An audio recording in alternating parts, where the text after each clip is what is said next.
Everyone, thanks for joining me today. Again, just putting together some content on here that I hope will resonate with fellow managers, people out there in the business world that are working in management, or perhaps you're aspiring to become a manager.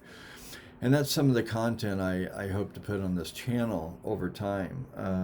The thing I want to touch on today is a very important topic as it relates to leadership. It's one we hear about a lot.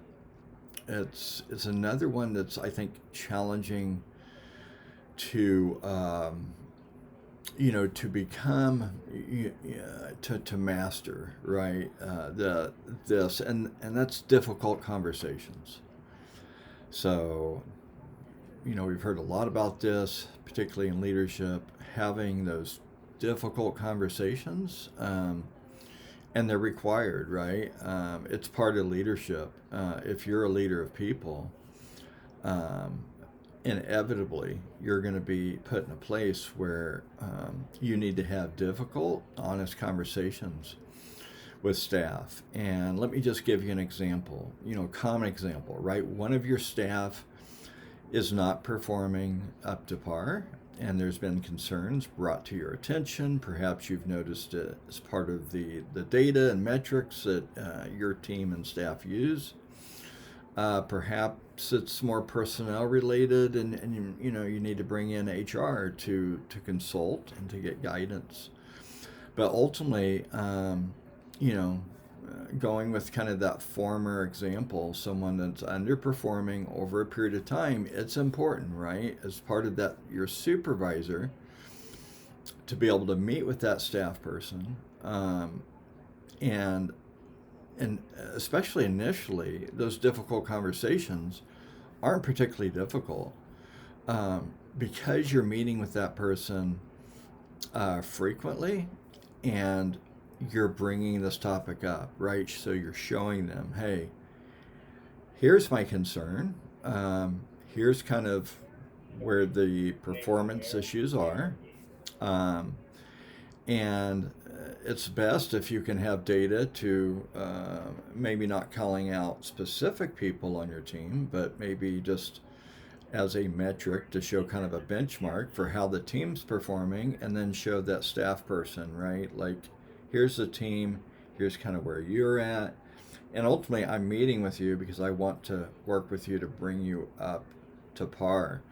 Um, and so those first, meeting or two is making the staff person aware that there's an issue, um, helping guide and support them to bring them back up in terms of their performance, perhaps helping problem solve and troubleshoot with them some ideas for how they could improve their performance.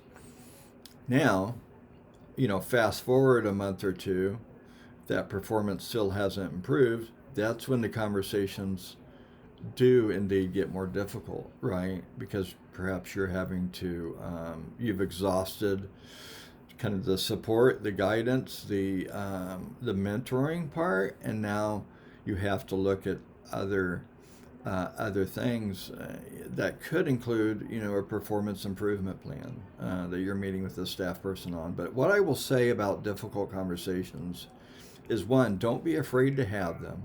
Put yourself in those positions when necessary. Um, and what I'll tell you is, in my experiences at least, those difficult conversations with staff end up becoming less and less difficult. Not only are you building that experience in terms of having these types of conversations with staff, you're getting better at it, but the better you are at communicating with your staff and those opportunities to improve their performance and getting in front of it lessens the likelihood that you're going to have even more difficult conversations later on. So doing it frequently, being proactive, and having the best kind of positive attitude about it, I think is the best way to go in. Again, just my thoughts. Again, I've been in kind of progressive leadership positions over the past decade, And with that, I'll close for today.